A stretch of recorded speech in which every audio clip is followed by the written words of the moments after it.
Clean the house now. No rest for the help.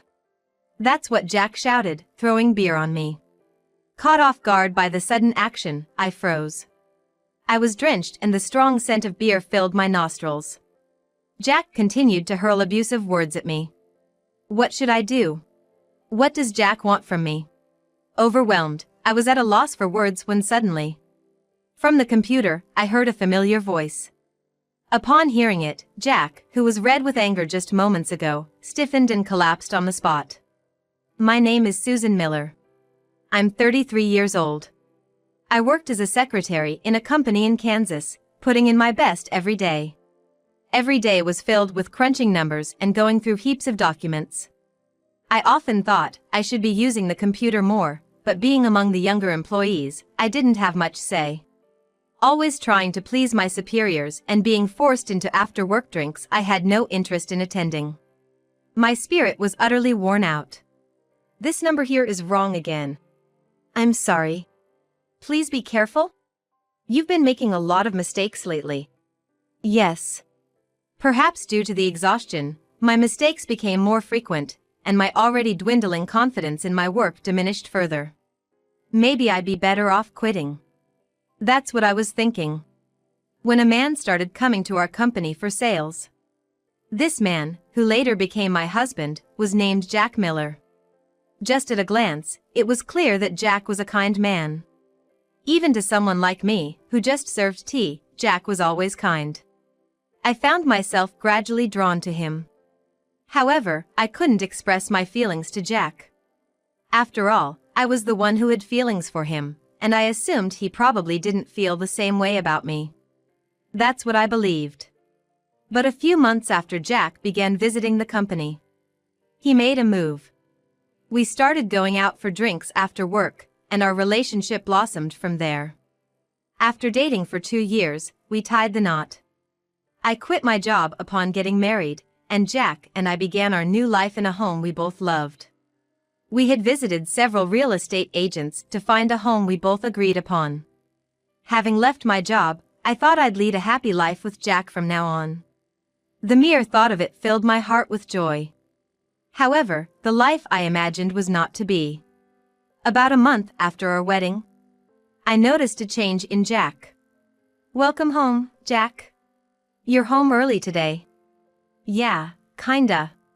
He didn't even look at me, and there was no usual greeting. Seeing Jack act so differently, I couldn't help but feel concerned. Jack continued to seem downcast. Are you okay? You seem tired. Huh? Oh, yeah. He seemed not just tired, but perhaps irritated. Something was definitely off about him. Maybe he's just had a long day, I thought, and tried not to dwell on it too much. However, the next day, and the day after that, Jack's demeanor remained unchanged. Gradually, it wasn't just his attitude or greetings. He stopped taking the lunch I prepared for him, and he stopped informing me when he would be coming home late. I could tell he was starting to treat me with indifference. Did I do something to upset Jack? Time flew by as these thoughts occupied my mind. I was consumed with insecurity about my actions and concern for Jack. The situation took a turn a few months after Jack's change in behavior began. Suddenly, he started lashing out at me with harsh words. One evening at dinner, Jack spoke up without touching his food. Hey, Susan. You realize it? Realize what? How could I know what he meant when he didn't specify? I urged Jack to explain further. Nonchalantly, he said, that your cooking sucks. What? It's bad? Yeah. You didn't even realize? Think about how I feel, having to eat this terrible food every day. I've cooked for him many times since we were dating, and he never once complained. He always ate with enthusiasm and often told me how delicious it was. Seeing him enjoy my cooking so much, it never crossed my mind that he would find it distasteful.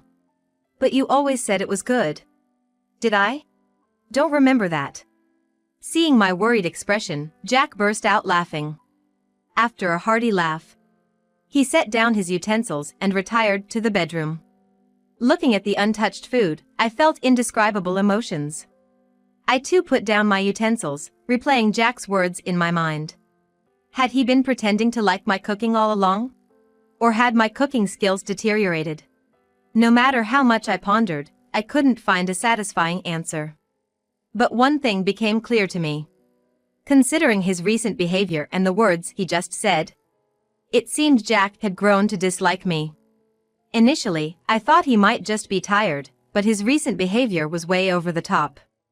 The old Jack would have told me if he was feeling worn out. It must be true. But then, that would mean I did something to make Jack despise me. Yet, I couldn't think of anything. My doubts about Jack kept mounting. 2 more months passed. Jack's behavior deteriorated day by day, and the kind-hearted man I fell in love with was nowhere to be found. He hurled insults at me almost daily and made it very clear through his actions and noises that he was irritated. You know. Can't you even clean properly? What? Clean? Yeah. The bathroom, the toilet, none of them are clean. The living room is a mess too. I always want to keep the house clean, so I clean the bathroom and toilet almost every day. I even vacuum daily. What more does Jack want? I don't understand. Even as I was downtrodden, Jack continued to berate me. Of all the things he said, the one that hurt the most was, "Why did I even marry a woman like you?" Were all his previous expressions of love just lies? The moment that thought crossed my mind, I felt tears streaming down my cheeks. Ugh, why are you crying? Cut the fake tears. In the past, he would have comforted me, but now all he does is hurl insults. Laughing at me, Jack returned to our bedroom. Initially, we shared the bedroom. Now, I've been relegated to the couch. I had gotten used to sleeping in the living room. I was aware that Jack was taking me for granted and not valuing me. But I couldn't bring myself to consider divorce. I still believed in Jack. However, Jack's treatment of me continued to worsen daily. "Hey! Food!" he'd demand, only to complain. "I can't eat this crap." I'd suggested dining out occasionally, but for some reason, Jack vehemently opposed it. And he wouldn't tell me why. He'd return from work, complain about the house, and then demand dinner. Ever since his attitude started to change, I'd often found myself pondering what I did wrong. Observing Jack's recent behavior, I concluded he was simply venting his stress on me. The contradictions between his words and actions, and his consistent tendency to lash out and complain, made it all too clear. I get that Jack might be worn out from work. But hey, I'm human too. Endlessly being on the receiving end of criticism, I too am accumulating stress. I had once wished he'd switch places with me to understand, but I was already at my breaking point. "Hey, Jack. Can you stop already?" I mustered up the courage to talk to him. "I don't know if it's because you're tired from work, but can you stop taking it out on me? I mean, I deal with your complaints every day and it's stressing me out too." Jack looked at me, aghast. "What are you talking about?" "That's exactly what I mean. Right when you come home, you just start with the complaints. I'm trying my best, you know?" Jack half laughed at my words. But as soon as I finished talking, his face turned beet red with anger. "You know, listening to you, who do you think you are?" "What?" "Just a housewife, and you can't even clean properly or cook decent meals. Why shouldn't I complain? You live so carefreely. That's what ticks me off." "Well, why don't you tell me what's wrong? If you do, I'll try to fix it." "No, I won't. I can see that even if I tell you, you won't change. You figure out what's wrong." Even when I asked what I could improve on, Jack just avoided the question. From this conversation alone, it was evident that Jack viewed me as nothing more than a stress relief outlet. Expressing my feelings to Jack only made our relationship deteriorate further. His verbal abuses became more severe, and his attitude even colder. Remembering our happier days, I'd often sigh. In the midst of this life, one day, I received an unexpected call. It was from my mother-in-law. We had a good relationship, but rarely spoke on the phone, so I quickly picked up. Hello? Oh, Susan. How have you been? Her voice was cheerful over the phone. After some small talk, she got to the main point. Oh, handcrafting? Yes. I was thinking of picking up a new hobby and remembered you're into handcrafting. I was hoping you could teach me a few things. Actually, handcrafting was a hobby of mine.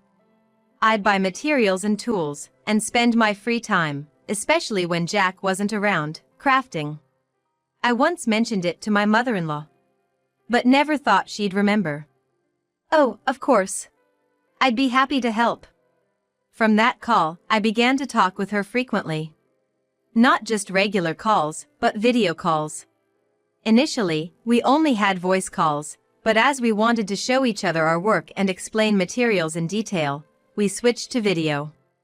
Her house wasn't too far, but constantly visiting would be a hassle. So, when it was our designated crafting time, I'd go into my crafting room and we'd craft together while on call. My heart, which had been tormented by Jack's actions, felt somewhat purified during these chats with her. By the way, how have things been with Jack recently? Everything okay? Yes. That's good to hear.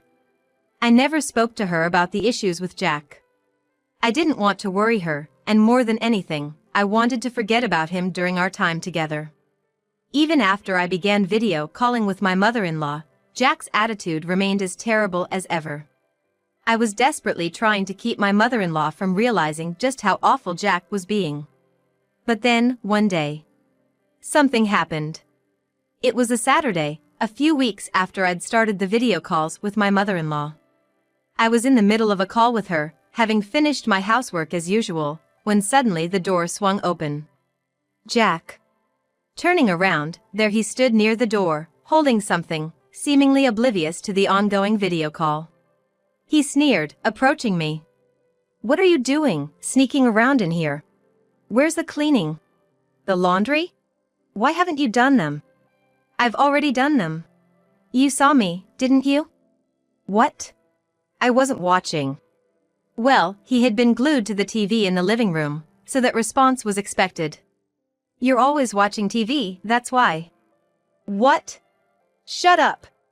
Growing even angrier at my words, Jack shouted. Clean the house now!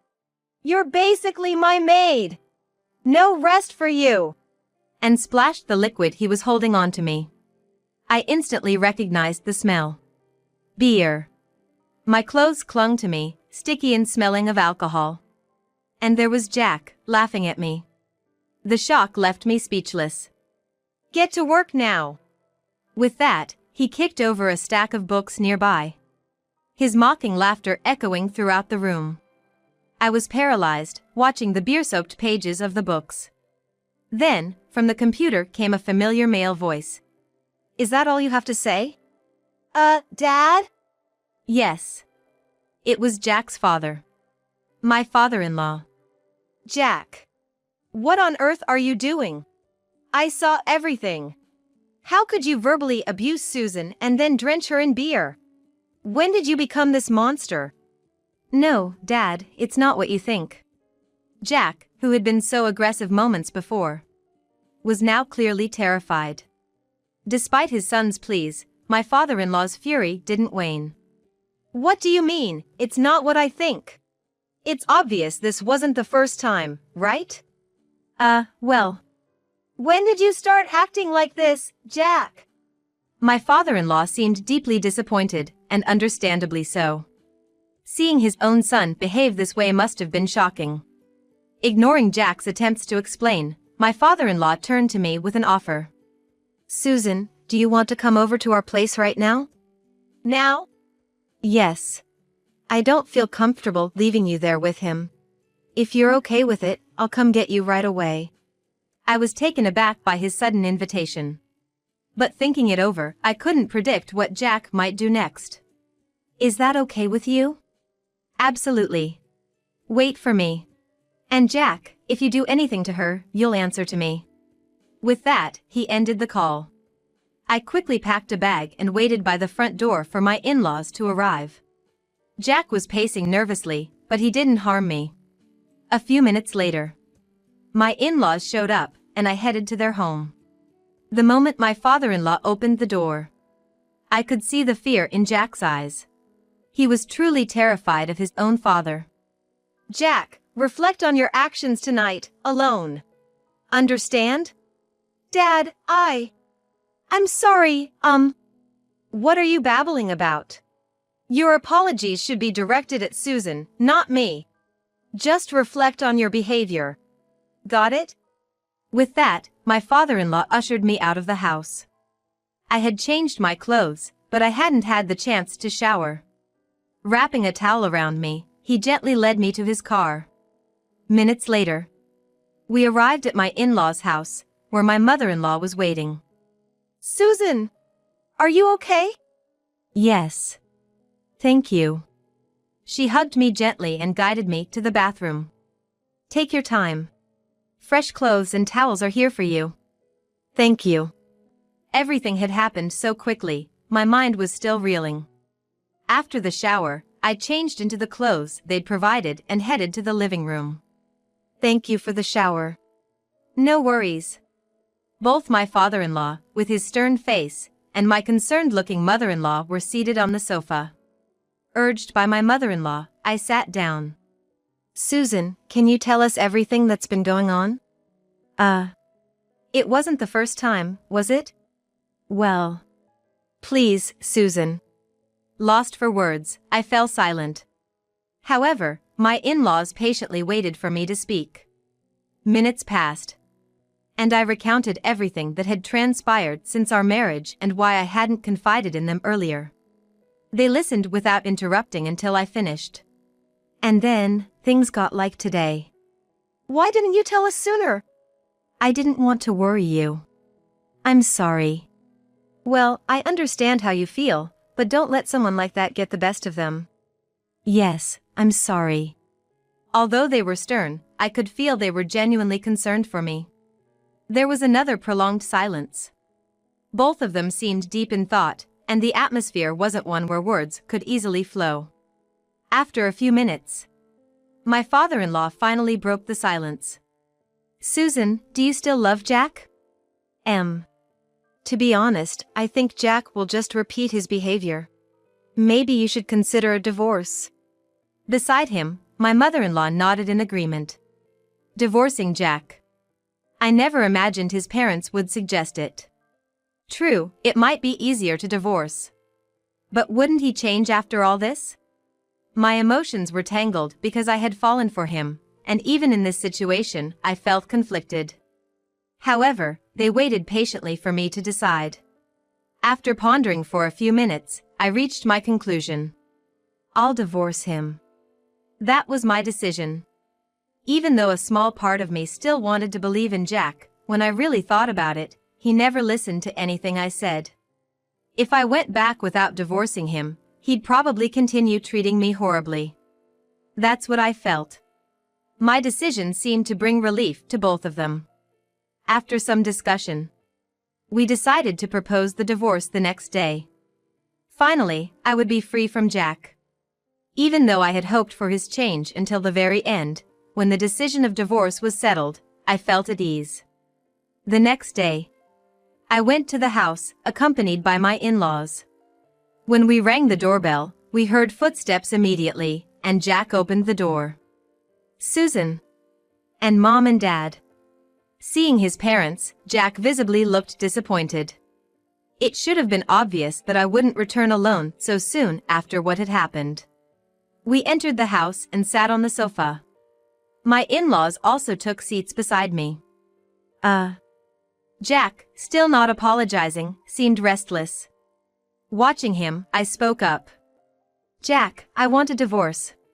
What? Divorce? I've thought it over. I don't have the confidence to continue with you. Over time, you'll forget what happened and repeat the same mistakes, won't you? That's not. You sure about that? You haven't even properly apologized.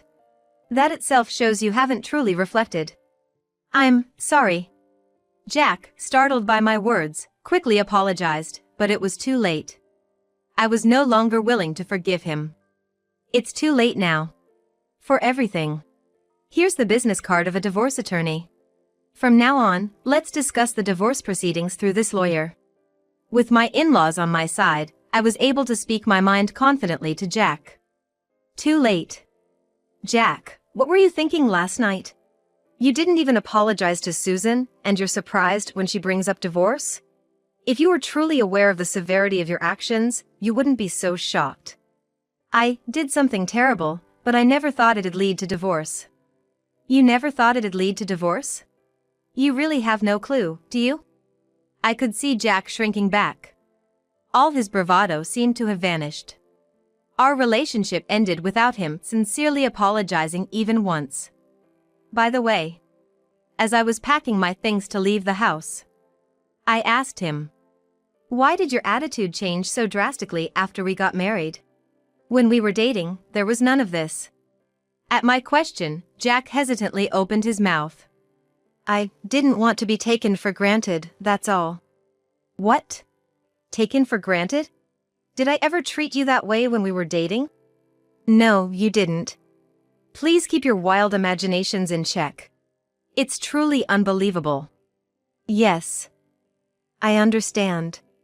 I told Jack that and left the house with my in-laws. I would never return here again. I did have an attachment to the house itself, so I felt a bit lonely. I had been staying at my in-laws' house. Being a full-time homemaker with no money, my in-laws had offered me a place to stay. Of course, I was nervous at first. However, over time, I became accustomed to the atmosphere of the in-laws' house, and even found leisure to enjoy handcrafting with my mother-in-law. During that time, Jack, who hadn't completely given up, tried to contact me. However, with my father-in-law intervening through my smartphone, telling him, "We're cutting ties with you," all communication ceased. Jack probably never imagined I'd be living with his parents. Seeing how he tried to sneakily contact me even after the divorce, I realized he still looked down on me. It was the right decision to divorce such a man. I can't thank my in-laws enough for urging the divorce. Now, a year after the divorce, I've started living alone and working part-time, leading a fulfilling life. I felt it wasn't right to depend on my in-laws forever. Though I moved out, I still maintain a relationship with them and continue to rely on them in various ways. Though we aren't bound by blood, my in-laws treated me like real family. Now, my goal is to repay their kindness. I wonder what I could do to make them happy. Today, and every day, I live my life without forgetting the gratitude I owe to my in-laws.